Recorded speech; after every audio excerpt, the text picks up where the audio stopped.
ইমানের জন্য আমরা প্রয়োজনে জীবন দিব, কিন্তু ইমান তো দেওয়া যাবে না, কারণ সবচেয়ে বড় যে নিয়ামত এটা হলো ইমান।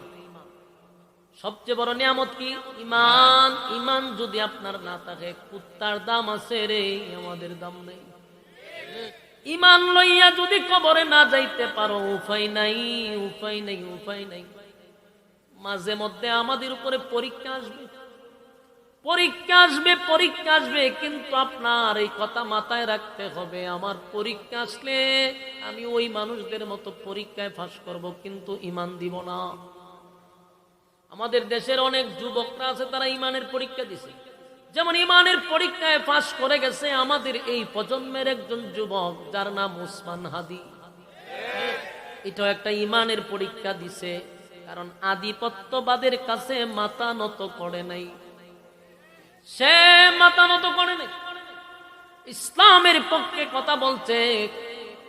সব সময় দেখবেন তার কথার মধ্যে যেন একটা দরদ ছিল ইসলামের প্রতি। সে দরদ নিয়ে কথা বলছে, এই জন্য বাতিলদের সহ্য হয় নাই, এই জন্য দুশ্মনদের সহ্য হয় নাই।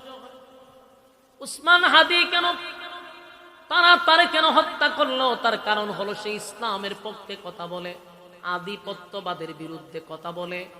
বাংলাদেশের জন্য তার দেশ প্রেম ছিল, নীরবে সে বাংলাদেশটাকে মহব্বত করত, ভালোবাসত, তার বক্তব্যের দ্বারায় ফুটে উঠত। এটা সহ্য করতে পারে না, জীবন দিছে কিন্তু ইমান দেয় না, বাতিলের কাছে মাথা নত করে নাই। তার মতো কত যুবক বিক্রি হয়ে গেছে, টাকার কাছে বিক্রি হয়েছে, ক্ষমতার কাছে বিক্রি হয়েছে, কিন্তু উসমান হাদি বিক্রি হয় না, কারো কাছে বিক্রি হয় না। আমার যুবক ভাইরা, আগামীর প্রজন্ম সবাই হাদির মতো যুবক হইয়া দাঁড়াইতে হবে। আমাদের এই বাংলাদেশটাকে যদি টিকায় রাখতে হয়, শকুনের থাবার থেকে যদি বাংলাদেশটাকে বাঁচাইতে হয়, প্রত্যেকটা যুবক এক এক জায়গা থেকে হাদির মতো দাঁড়ায় যেতে হবে। আমি প্রায় জায়গাতেই বলছি, আগামীর প্রজন্মে যত সন্তান দুনিয়াতে জন্মগ্রহণ করবে, সবার নাম রাখা হবে হাদি, যেন আগামী 100 বছরেও হাদির নাম মানুষের কলিজার থেকে মুছে না যায়। এই যে দেখেন না, এখন ইস্যুর উপরে ইস্যুগুলা দিতে হাদিরে মানুষের মন থেকে সরানোর জন্য বিশাল একটা ষড়যন্ত্র চলতেছে। তাই আমি প্রত্যেক বক্তা ভাই সহ মানুষকে বলবো, প্রতিটা মাহফিল হোক, স্টেজ হোক, যেখানেই হোক, হাদির নাম উচ্চারণ করতেই হবে। মানুষের মন থেকে হাদিকে এত সহজে সরাইয়া দিতে আমরা দিব না, ঠিক? এত ফিরিত কার জন্য? এত ফিরিতটা কার জন্য? যেই দেশের লাগে আপনার এত ফিরিত। আজকে দেখছেন নি, বাংলাদেশের একজন প্লেয়ার মুস্তাফিজ, আমাদের বাংলাদেশের একটা গর্ব না, এর কিনা নিছে।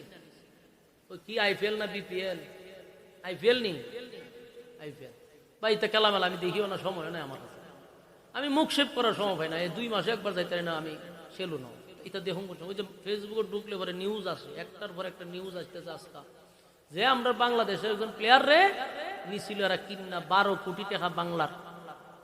এখন সে মুসলমান দিকা, বাংলাদেশি দিকা, তারা এখন এখান থেকে বিদায় করে দিচ্ছে। যে না, কত উগ্র চিন্তা করছে বাংলাদেশিরা, এরার ফাঁ ছাড়তে জিব্রার খাল মাল চুলা লইছে, দাদাদের ফাঁ ছাড়তে। আর তোর দাদা আমার দেশের মানুষকে অপমান করে বিদায় করে দেয়। এরপরে তোদের যাদের লজ্জা নাই, হায়া নাই, বাংলাদেশে তোদের টাকার দরকার নাই, দাদার দেশে চলে যা, দাদার দেশে। তোর আম্মা যেখানে গেছে তোরা ওই কেন যা। এই দেশে দাদার গুলামি করে কেউ থাকতে পারবে না। এটা ওই আগের প্রজন্ম নাই, এখন হলো ইয়ং জেনারেশন, সব ইয়ংদের হাতে এখন দেশ। এই দেশের যুবকরা দাদার গুলামি সহ্য করতে পারে না। বুইরা খাটাসটা সহ্য করতে পারছে, কিন্তু যুবকরা সহ্য করতে পারে না। আমার দেশের একজন প্লেয়াররে যদি তারা মুসলমান হওয়ার কারণে, বাংলাদেশি হওয়ার কারণে তারা যদি বিশ্বের দরবারে তাকে কলঙ্কিত করতে পারে, আমরা আজকের থেকে শপথ করব, বাংলাদেশে ভারতের কোন চ্যানেল চলতে পারবে না, একটা চ্যানেল বাংলাদেশে চলতে দিব না আমরা।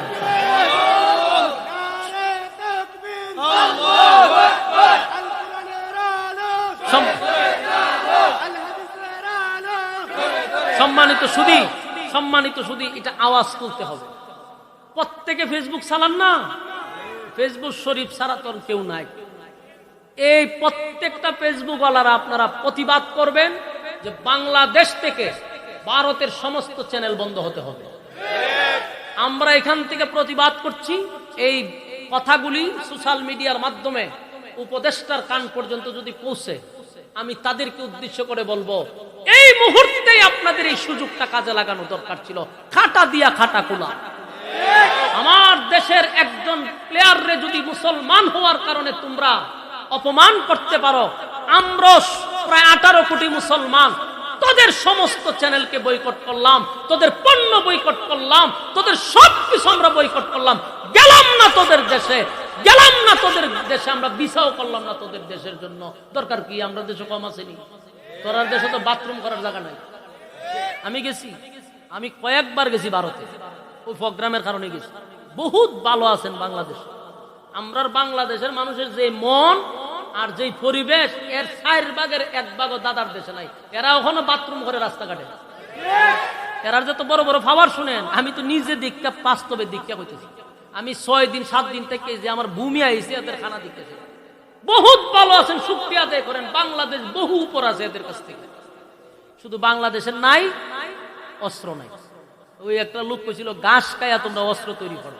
আমরা এখন অস্ত্র দরকার। আমরা পরিবেশ আছে, আমরা অর্থ আছে, সব আছে। আমরা এখন একবারে গরিব যে মানুষ গ্রামের মধ্যে, এই গরিবের গরু গিয়ে দিন বাথরুম আছে ঘরের ভিতরে, পরিবেশটা আগে করে। আর এরা ঘর থাকলেও বাথরুম হয়ে গিয়ে রেল লাইন।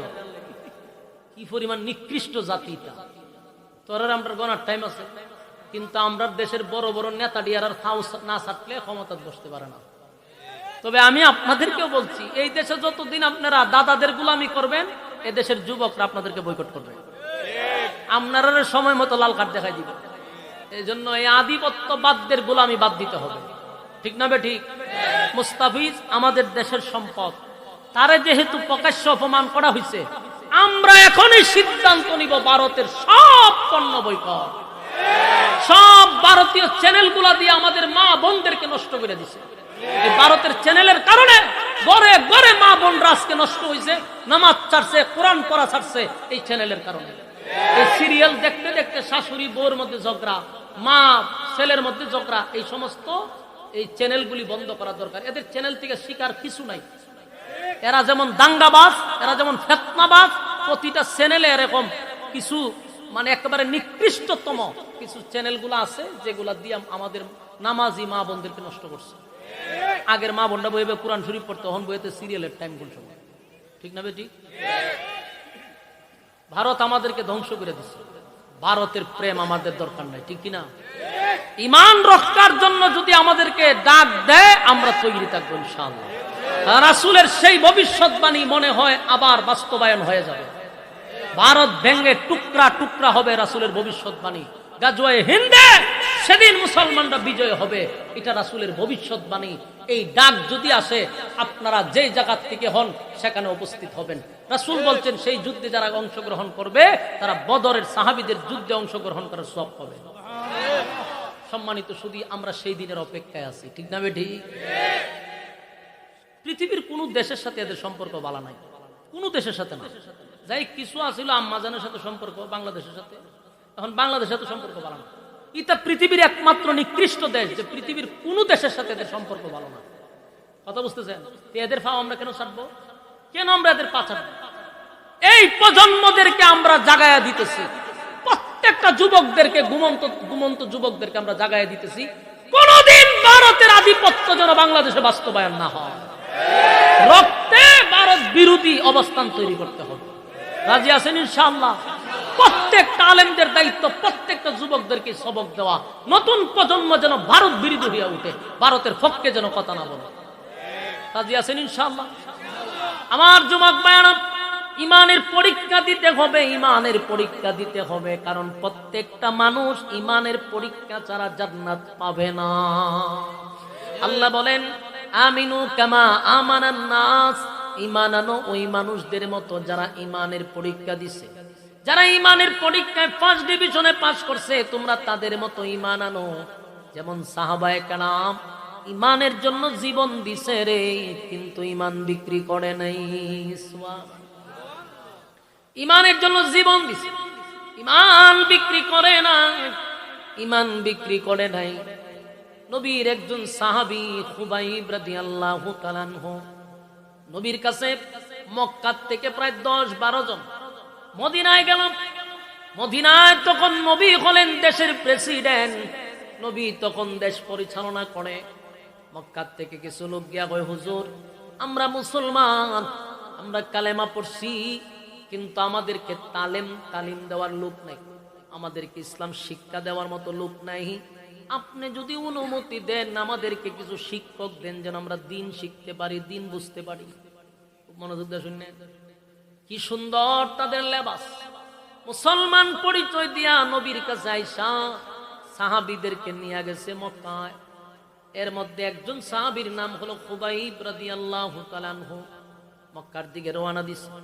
মক্কার দ্বার প্রান্তে যখন চলে গেছে, হঠাৎ করে তাকায়া দেখে চতুর্দিক দিয়া এই সাহাবীদেরকে ঘেরাও করে ফেলছে, তীর দিয়া ধনুক দিয়া ঘেরাও করছে।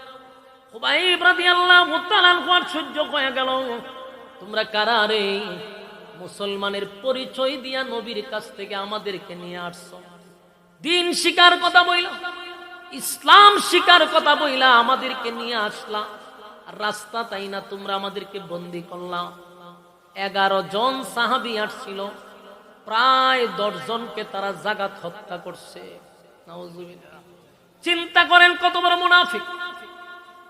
নবীর কাছে গিয়া বলছে আমরা মুসলমান, আমরা দিন শিকার জন্য আমাদের কিছু সাহাবায়ে কেরাম লাগবে, তারা আমাদেরকে দিন শিখাবে।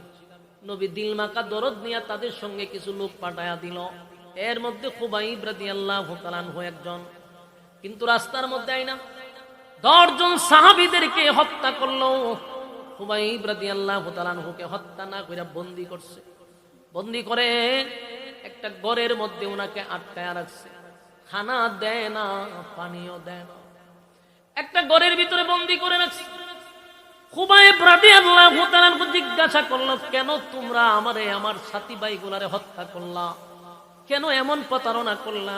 নবীর কাছে বললা যে তোমরা দিন শিখবা, এত দূর আইনা আমাদেরকে হত্যা করলা, আর আমারে কেন বন্দী করে রাখলা? ওই বেঈমানগুলি বলে, আমরা বদরের যুদ্ধে তোমাদের কাছে হারছি, বদরের যুদ্ধে আমাদের ভাই আমাদের বাপ হারাইছি, তাই এটার প্রতিশোধ নেওয়ার জন্য মুসলমানের লেবাস ধরে তোমাদেরকে নিয়ে আসছি হত্যা করার জন্য। নাউজুবিল্লাহ। আমার যুবক ভাইরা, ঠিক তেমনি ভাবে কিছু মুনাফিক লেবাসদারি মুনাফিক আমাদের মুসলমানদের মধ্যে ঢুকছে। ঢুইকা ওই আধিপত্যবাদের গোলামি করতেছে। গোলামি কইরা কইরা মুসলমানদেরকে ঠিক একই কায়দায় মারার জন্য চেষ্টা চালাইতেছে। প্রতিদিন মিস নাই, প্রতিদিন এদের কাছে আমাদের বাঙালিরা মৃত্যুবরণ করতেছে। বর্ডারে প্রতিদিন মানুষ মারতেছে, এমন কোন দিন নাই যে বাংলাদেশিদেরকে তারা হত্যা করে না। এরপরও কেন তোমরা তাদের পা ছাটো? এদেশের যুবকরা যদি আবার গর্জে ওঠে, আর একটা যুদ্ধ শুরু হবে আধিপত্যবাদের বিরুদ্ধে, ঠিক নেই? সেদিন সব গোলামির জিঞ্জির ভেঙে দিবে। তাই এখন থেকে আমাদের সচেতন হওয়া দরকার। জায়গায় জায়গায় মুনাফিক আছে না না? আল্লাহর নবীর কাছ থেকে এমন ভাবে কানতি মিনতি করে বলছে, হুজুর আমরা দিন শিখবো। নবী কতগুলা সাহাবীরে পাঠাইলো, সবগুলা সাহাবীরে তারা হত্যা করলো। খুবাইব রাদিয়াল্লাহু তাআলা আনহুকে একটা ঘরের ভিতরে বন্দী কইরা রাখছে রে, খাবার দেয় না, পানি দেয় না। কিন্তু ঘটনাক্রমে একদিন এক মহিলা যারা বন্দী কইরা রাখছে, এদের বোন চুপি চুপি চুপি চুপি জানালা দিয়া তাকায়া দেখে আব্দুল্লাহ বিন হুযাফা ঘরের ভিতরে বৈশা বৈশা আঙ্গুর খায়। সুবহানাল্লাহ। এই মহিলা বলে, আমি তাকায়া দেখি এমন আঙ্গুর আমি কোনোদিন মক্কায় দেখি নাই, মদিনায়ও দেখি নাই। এই আঙ্গুর গুলা উনি খাইতেছিল।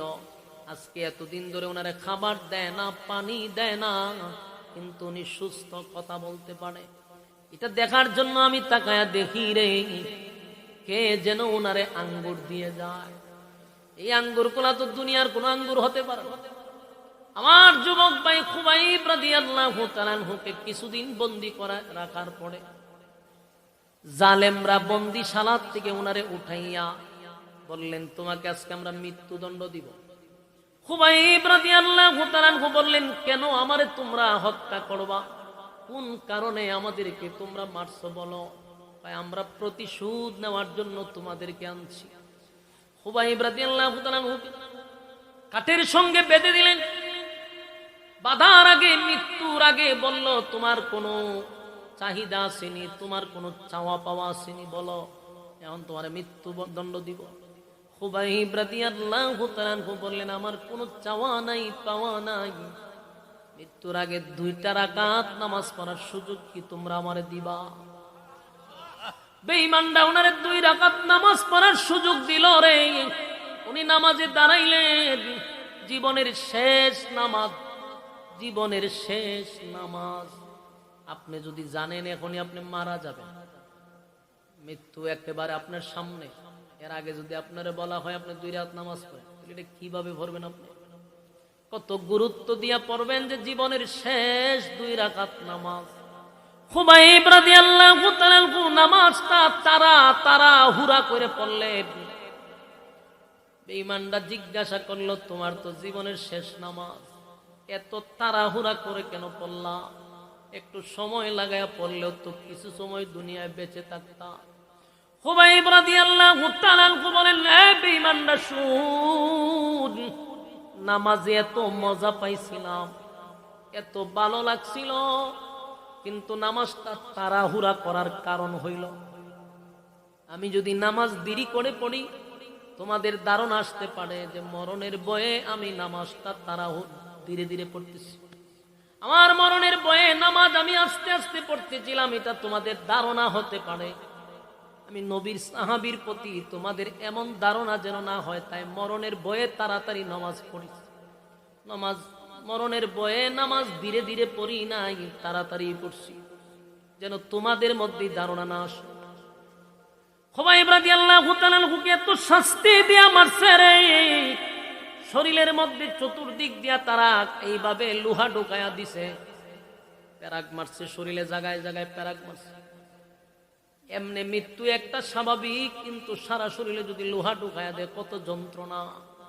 এই যন্ত্রণা দিয়া দিয়া দিয়া দিয়া উনাকে হত্যা করলো।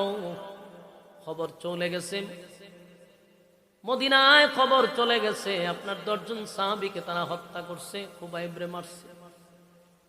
যারা মারছিল তার বোন, যেই বোন ঘরের জানালার ফাঁক দিয়া দেখছিল খুবাইব আঙ্গুর খায়, এই মহিলাটা কালেমা পরে পরবর্তীতে ঈমান আনছে। ঈমান আনার পরে সাহাবীদের কাছে বর্ণনা করলো, তারা জিজ্ঞাসা করলো, তুমি কিভাবে কালেমা পড়লা? তোমার ভাই তো আমাদের সাহাবীদেরকে হত্যা করছে। আমার ভাই যারে হত্যা করছে তার দৃশ্য দেখেই আমি কালেমা পড়ছি। খুবাইবকে আমার ভাইয়েরা ঘরের ভিতরে বন্দি করে রাখছে, কিন্তু আমি তাকায়া দেখি কে যেন তারে দামি দামি দামি দামি ফল দিয়া যাইত। আমার যুবক ভাইয়েরা খুবাইবের কাছে তারা শেষে একটা কথা বলছিল, তোমার আমরা ছেড়ে দিতে পারি একটা শর্তে, এটা হলো যদি তোমরা মুহাম্মদের রাস্তা ছেড়ে দাও। নাউজুবিল্লাহ। খুবাইব বলল, 100 বার যদি মৃত্যুদণ্ড আমাকে দেওয়া হয় রে, আমার নবীর নাম আমার জবান থেকে সরাইতে পারবি না। আমিনু কামা আমানান নাস, ঈমান আনো ওই মানুষদের মতো যারা ঈমানের পরীক্ষায় উত্তীর্ণ হয়েছে। এই যে সাহাবীরা জীবন দিছে, জীবন দিছে, জীবন দিছে, ঈমান কিন্তু তারা দেয় নাই, ঠিক না? আর আল্লাহ বলেন, রব্বে কারীম বলেন, বান্দা শুন, 2টা জিনিস লইয়া যদি কবরে আসতে পারস, এক হইল ঈমান, আর এক হইল নেকামল। 2টা জিনিস যদি লইয়া কবরে আসতে পারো, আল্লাহ কয় কানাত লাহুম জান্নাতুল ফিরদাউসি নুজুলা। আমি আল্লাহ ওয়াদা দিলাম আমি তোমাদেরকে জান্নাতুল ফিরদাউস দান করব, এটা আমি আল্লাহর ওয়াদা। বান্দা 2টা শর্ত তোমরা পালন করে কবরে আসো। আর যদি 2 শর্ত পালন না করে কবরে যাই, উপায় নাই, উপায় নাই, উপায় নাই। আমার তেলাওয়াতকৃত আয়াত সূরা নাবার শেষ অংশে আল্লাহ বলেন, ইন্না জাহান্নামা কানাত মিরসাদা, জাহান্নাম তোমাদেরকে ধরার জন্য উত পেতে বসা। বলুন জাহান্নাম কি করে বসা? জাহান্নাম আমাদেরকে ধরার জন্য উত পেতে বসা। ইন্না জাহান্নামা কানাত মিরসাদা, নিশ্চয়ই জাহান্নাম তোমাদেরকে ধরার জন্য উত পেতে বসা। লিত্তাগিনা মাআবা, সীমা লঙ্ঘন যারা করছো, দুনিয়ার জমিনে মন গড়া যারা জিন্দেগি চালাইছো, যেমনে মনে চায় এমনে চলছো, আমি আল্লাহর হুকুম মানো নাই। আমি আল্লাহ যে তোমার এত নিয়ামত দিলাম, বান্দারে একটা মাছ যেইভাবে পানির নিচে ডুবন্ত থাকে, আমি আল্লাহ তোমাদেরকে এইভাবে নিয়ামত দিয়া ডুবায়া রাখছি। বলুন অস্বীকার করা যাবে? কথা হয় না। আল্লাহর নিয়ামত কি কম ভোগ করতেছি? কথা হয় না। فبأي آلاء ربكما تكذبان।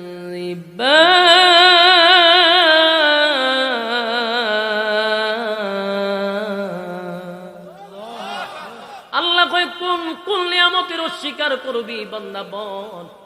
এত নিয়ামত দিয়া তোরে ডুবায়া রাখলাম, আমার নিয়ামত খাইলি, আমার জমিনে হাঁটলি, আমার সঙ্গে তুই নাফরমানি করলি।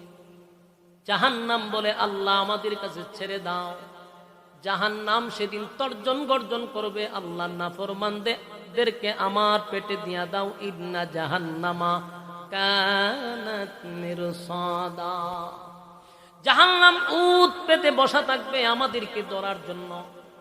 লিত্তাগিনা মাআবা, সীমা লঙ্ঘন যারা করছে তাদেরকে ধরার জন্য।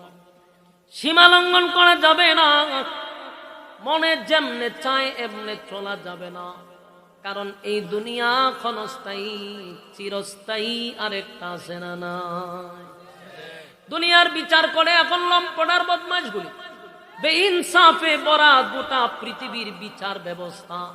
কোথাও বিচার নাই, দেশেও নাই, বিদেশেও নাই। কিন্তু আল্লাহ হয় সেদিনের বিচারক হব স্বয়ং আমি আল্লাহ। আল্লাহ সেদিন বিচার করবে রে, মালিক সেদিন বিচার করবে, মালিক ইয়াউমিদ্দিন। আল্লাহ সেদিন বিচারক হবেন, কোন বেইনসাফি বিচারক হবে না, ইনসাফের বিচার করবে। ঠিক নেই? বাংলাদেশে কি ইনসাফের বিচার আছে? কথা হয় না। গ্রামে গঞ্জে শহরে বন্দরে সব জায়গায় হয় বেইনসাফি বিচার। গ্রামে একটা বিচার হয়, এটার আপনারা কি কোন সালিশ? হ্যাঁ, সর্দার মাতব্বর, আপনারা কি তখন যে বিচার করে মাতব্বর অথবা সর্দার। গ্রামের সালিশের বিচার যারা করে, এখান থেকে দুর্নীতি আছে না নাই? 500-1000 টাকার কারণে একটা নির্দোষ মানুষে দোষী বানায়া দেয়, দোষী মানুষ তারে নির্দোষ বানায়া দেয়। এই গ্রাম থেকে শুরু হয় দুর্নীতি। গ্রামে গঞ্জে পর্যন্ত 1 প্যাকেট সিগারেটের জন্য বিচার পাল্টায়া দেয়। ঠিক না? বিচার কোথাও নাই, সত্য কথা কোথাও বলাও যায় না। ঠিক না বেঠিক? হ্যাঁ, কথা কোন ঠিক? সত্য কথা বলে যাই, মন দিয়ে শুনেন সবাই, এই সমাজের কোনো কাজে শান্তি তো ভাই মুঠে নাই। সত্য কথা বলে যাই, মন দিয়ে শুনেন সবাই, এই সমাজের কোনো কাজে শান্তি তো ভাই মুঠে না। অফিস আদালতে বাইরে ঘুষ বিনা চলে না কাম, ঘুষ পাইলে সব সারেরা বলে না সে নইল কাম। অফিস আদালতে বাইরে ঘুষ বিনা চলে না কাম, ঘুষ পাইলে সব সারেরা বলে না সে নইল কাম। ঘুষ না দিলে আদালতে বাইরে, ঘুষ না দিলে আদালতে মেলে না গরিবের ঠাই। এই সমাজের আদালতে গরিব দুঃখীর বিচার নাই। ঠিক না বে ঠিক? এই সমাজের আদালতে গরিব দুঃখীর বিচার নাই, সত্য কথা বলে যাই মন দিয়ে শুনেন সবাই, এই সমাজের কোনো কাজে শান্তি তো ভাই মোটে না, ঠিক না বেঠিক? দুর্নীতি দমন কমিশন বলছে দুর্নীতি কমছে, কমা তো ভাই দূরের কথা, দুর্নীতি বেড়ে গেছে। দুর্নীতি দমন কমিশন বলছে দুর্নীতি কমছে, কমা তো ভাই দূরের কথা, দুর্নীতি বেড়ে গেছে। কেউ ধরা খায় কেউ ছাড়া পায় ভাইরে, কেউ ধরা খায় কেউ ছাড়া পায়, একটু কানে তীরে ভাই। দ্রব্যমূল্যের ঊর্ধ্বগতি, দুর্নীতি কমছে কোথায়, ঠিক না বেঠিক? দ্রব্যমূল্যের ঊর্ধ্বগতি, দুর্নীতি কমছে কোথায়? সত্য কথা বলে যাই মন দিয়ে শুনেন সবাই, এই সমাজের কোনো কাজে শান্তি তো ভাই মোটে নাই, ঠিক নেই? নামদারি কতক মুসলমান নামাজ রোজা ছাড়িয়া, হাজা বাবার নামে গান গায় ঢোল তো বলা বাজাইয়া। নামদারি কতক মুসলমান নামাজ রোজা ছাড়িয়া, হাজা বাবার নামে গান গায় ঢোল তো বলা বাজাইয়া। আরে গঞ্জার কুলকে ঠন মারিয়া, আবার গঞ্জার কুলকে ঠন মারিয়া খাজা বাবার শান দেখায়।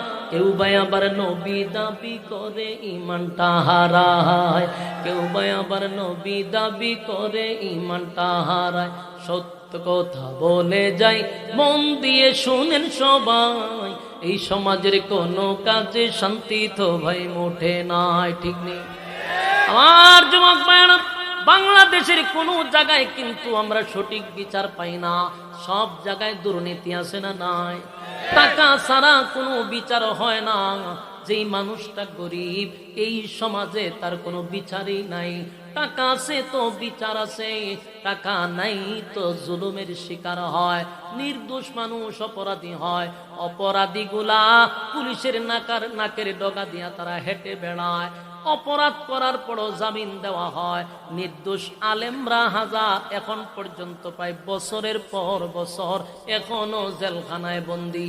নির্দোষ মানুষ জেলখানায়, দোষী মানুষ জেলখানার বাহিরে আছে না নাই? আল্লাহ বলেন বাংলাদেশে তাইকা, পৃথিবীতে তাইকা ইনসাফের বিচার কোথাও পাওয়া যাবে না, কিন্তু হাসরের মাঠে যে বিচার হবে এটা স্বয়ং আল্লাহ নিজে করবে। ইনসাফের বিচার হবে, ইনসাফের বিচার হবে। আল্লাহ বলেন সেদিন আমি নিজে বিচারক হব রে। ইন্না জাহান্নামা কানাত মিরসাদা, জাহান্নাম যেদিন তোমাদের জন্য উৎপেতে বসা থাকবে। লিত্তাগিনা মাআবা, যেদিন সীমা লঙ্ঘনকারীদেরকে ঘেরাও করা হবে। লাবিসিনা ফিহা আহকাবা, যুগের পর যুগ, যুগের পর যুগ, যুগের পর যুগ জাহান্নামের ভিতরে তোমাদেরকে অবস্থান করতে হবে। কি বুঝলেন? যুগের পর যুগ জাহান্নামের ভিতরে অবস্থান করতে হবে রে, উপায় থাকবে না, উপায় থাকবে না। এরপর আল্লাহ বলেন লাবিসিনা ফিহা আহকাবা লা ইয়াযুকুনা ফিহা বারদাও ওয়ালা শারাবা। জাহান্নামীরা জাহান্নামের ভিতরে গিয়া বলবে আল্লাহ একটু পানি কি দেওয়া যাবে? আল্লাহ ঠান্ডা পানির কোনো ব্যবস্থা নাই। বছরের পর বছর, এমনকি হাজার বছর পর্যন্ত মানুষগুলা শুধু দরখাস্ত করবে আল্লাহ পানি দেন, পানি দেন, পানি দেন। পানি দেওয়া হবে না। 1000 বছর পরে আল্লাহ কইব ইল্লা হামিমাও ওয়া গাসসাকা, দেন নাফরমানদেরকে পানি দেন। দুনিয়াতে আমি গরমের সময় টিউবওয়েলের পানি ঠান্ডা করে দিছিলাম, ঠান্ডার সময় টিউবওয়েলের পানি আমি গরম করে দিছিলাম। এত নিয়ামত খাওয়ার পরেও নাফরমান আমার নাফরমানি করছে, এত নিয়ামত দেওয়ার পরেও আমার জমিনে থেকে আমার নাফরমানি করছে। এই নাফরমানরা পানি চায় এখন জাহান্নামের ভিতরে আইসা, দে পানি দে, ইল্লা হামিমা ওয়া গাসসাকা, এমন একটা পানি দিবে রে যেই পানি পান করার পরে বান্দা চিৎকার দিয়া বলবে মালিক